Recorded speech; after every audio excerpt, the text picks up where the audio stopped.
তার পূর্বপুরুষের কাহিনী ভারতের ইতিহাসের সব থেকে বড় অংশ জুড়ে থাকে। তার পূর্বপুরুষ বানিয়েছিলেন তাজমহল, অথচ তার আশ্রয় এক সামান্য বস্তিতে। কে তিনি, সব বলবো এই গুরুত্বপূর্ণ প্রতিবেদন শেষ অবধি দেখুন। আমি দীপেন্দু, দ্য নিউজ বাংলা লাইভে আপনাদের স্বাগত জানাই। গৌরবময় তার বংশ পরিচয়, সেই পরিচয়ে ভর করেই সুলতানা মনে করেন দিল্লির লালকেল্লায় নাকি ভাগ রয়েছে তার। যদিও থাকেন তিনি হাওড়ার ফোরশোর রোডের কাছে গঙ্গা ঘেঁষা এক বস্তিতে। কষ্টের দিন গুজরান হলেও সম্প্রতি অনেকটা আলোর মতো এক খবর পেয়েছেন তিনি। তাকে নিয়ে ছবি বানাচ্ছেন কলকাতার এক পরিচালক। কথাবার্তা পাকা।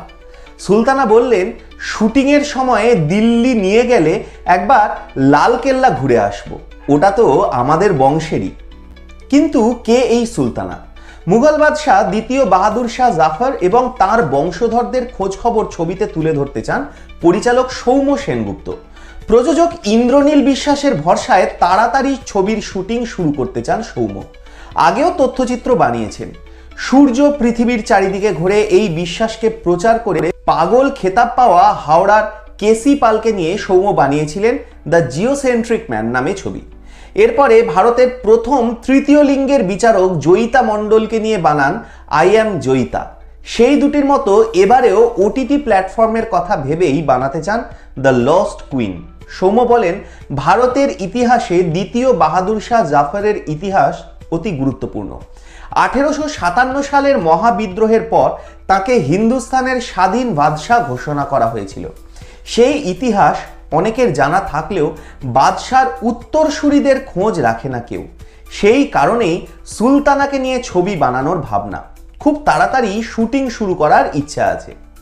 হাওড়াবাসী সুলতানার খবর সেভাবে কেউ না রাখলেও বছর তিনেক আগে তিনি ভারত সরকারের বিরুদ্ধেই একটা মামলা করে শিরোনামে এসেছিলেন। আদালতে দাবি করেছিলেন লালকেল্লায় তাদের অংশের ক্ষতিপূরণ চাই। দিল্লি হাইকোর্ট সেই মামলা গ্রহণই করেনি। ওই মামলা নেওয়া মানে সময় নষ্ট জানিয়ে খারিজ করে দেওয়া হয় সুলতানার দাবি। তা বলে দমে যাননি সুলতানা, বললেন, হাঁটুর ব্যথায় এখন ওঠা বসাও কষ্টের, হাতে কিছু টাকা পয়সা এলে চিকিৎসা করিয়ে আবার মামলা করবেন। নতুন আইনজীবী নেওয়ারও ইচ্ছা রয়েছে তার। কিন্তু লালকেল্লার ভাগ কেন চান তিনি? সুলতানা বললেন, দেশ স্বাধীন হওয়ার পরেও সব রাজবংশেরই বড় বড় প্রাসাদ রয়েছে, অনেক টাকা পেনশন, কিন্তু আমাদের কিছুই দেওয়া হয়নি। রাগত স্বরে বলে গেলেন, যে বংশ তাজমহল বানিয়েছে তারই লোক হয়ে আমি বস্তিতে থাকি। ভাগ্যের কি নিষ্ঠুর পরিহাস। आजकल ना सरकार कुछ सुनने को तैयार है, क्या करूं न। मैं जिस खानदान की बहू हूँ भूखी रह जाऊंगी, लेकिन किसी के आगे तो हाथ फैलाना नहीं है। अगर से कोई दे जाता है कभी साल 2 साल 10 साल में, तो उससे क्या बनता। मुझे तो चाहिए अपना हक चाहिए, मुझे सरकार से चाहिए। न सरकार सुनती है, न मुझे रहने के लिए मकान देती है। हमने ये भी कहा कि कम से कम कहीं मुझको जमीन दे दे, मैं अपना घर खुद बना लूंगी, लेकिन सरकार यही कहती है कि मेरे पास नहीं है। और सोनिया गांधी को भी हमने भेजा था कि हमारे बच्चों का इंतजाम किया जाए, घर का, मकान का, रेलवे का टिकट मिलना चाहिए ऑल इंडिया का, लेकिन वहां से जवाब आता है कि आपके लिए कुछ नहीं हो सकता, ये स्वाधीनता सेनानियों का है।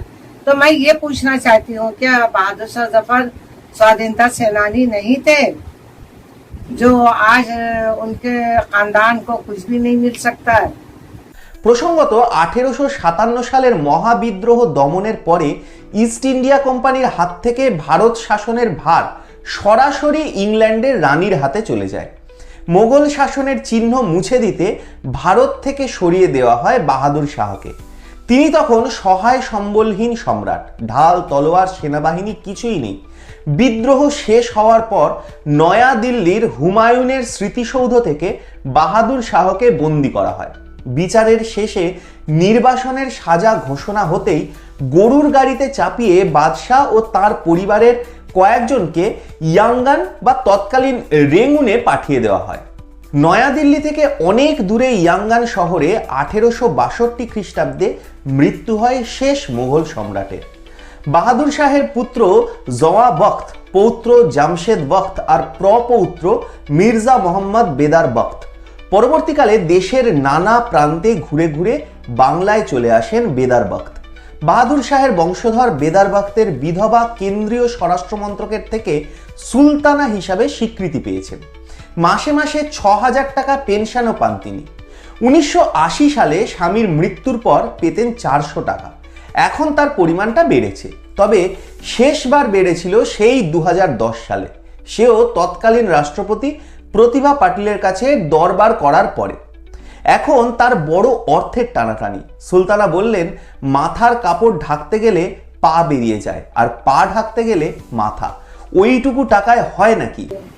अलग अलग पार्टी के लोग आते हैं, हमारे साथ तस्वीर खिंचाते हैं, तो क्या तस्वीर खिंचाने से या पार्टी के लोग आने से इलेक्शन में कोई भी पार्टी जीते, उससे मुझे मतलब नहीं। कोई भी पार्टी जीते तो क्या इसके लिए मेरे लिए कुछ भला होगा?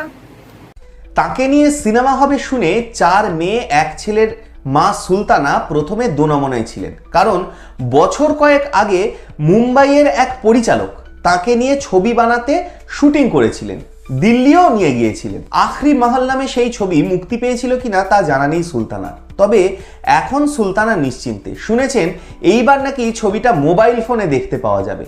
অভাব আছে, তা নিয়ে ক্ষোভও আছে, তবে তার চেয়ে ঢের বেশি অহংকার রয়েছে সুলতানার। শুধু সম্রাট হিসাবে নয়, কবি এবং সংস্কৃতি অনুরাগী হিসাবেও সুনাম ছিল বাহাদুর শাহের। ধর্মের বাজবিচারও ছিল না। এখন দিল্লিতে লালকেল্লার সামনের মাঠে বিজয়া দশমীর দিনে যে রামলীলা হয় তার সূচনাও নাকি করেছিলেন বাহাদুর শাহ। এইসব নিয়ে তো গর্ব তো রয়েইছে। সেই সঙ্গে সুলতানা শোনালেন অন্য অহংকারের কথাও। বললেন, তখন তিনি ইংরেজদের কথা শুনলে এখন বস্তির বদলে আমরা হয়তো প্রাসাদেই থেকে যেতাম। সেটা অনেকেই করেছিল, কিন্তু বাহাদুর শাহ অস্ত্র ফেলে দিয়ে আত্মসমর্পণ করেননি। তাই আমাদের কেউ গদ্দারের বংশ বলতে পারবে না। আমরা এখনো সম্মান পাই। স্বামীর মৃত্যুর পর কখনো চুড়ি তৈরির কারখানায়, কখনো দিনমজুর হিসাবে, কখনো চায়ের দোকানের কর্মচারী হিসাবেও কাজ করেছেন। এখন পেনশনের অল্প টাকা থেকেই কিছু কিছু জমাচ্ছেন সুলতানা।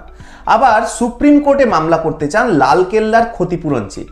ছেলে মেয়ে ও নাতি নাতনিদের যেন তার মতো কষ্টে না বাঁচতে হয় সেটা নিশ্চিত করতে চান তিনি। নিজের চিকিৎসার জন্য অর্থের দরকার, তবে রাজ্য সরকারের বিধবা ভাতা নেন না। মোগলদের শেষ বেগম সেই টাকা নিতে ভয় পান। ভয় মেশানো গলাতেই প্রশ্ন করলেন, এই 1000 টাকা নিলে দিল্লির টাকাটা বন্ধ হয়ে যাবে না তো? ভাগ্যের চাকা একটা পরিবারকে কোথা থেকে কোথায় নিয়ে চলে যায়, এর চেয়ে বড় উদাহরণ বোধহয় ভারতে আর কোথাও পাওয়া যাবে না। আপনারা কি বলেন? আপনাদের মূল্যবান এবং গুরুত্বপূর্ণ মতামত জানান দ্য নিউজ বাংলা লাইভের কমেন্ট সেকশনে। আর দেখতে থাকুন দ্য নিউজ বাংলা লাইভ। দুর্নীতি রাজনীতির বাইরে এই ধরনের সব খবর জানতে চোখ রাখুন কেবলমাত্র দ্য নিউজ বাংলা লাইভে।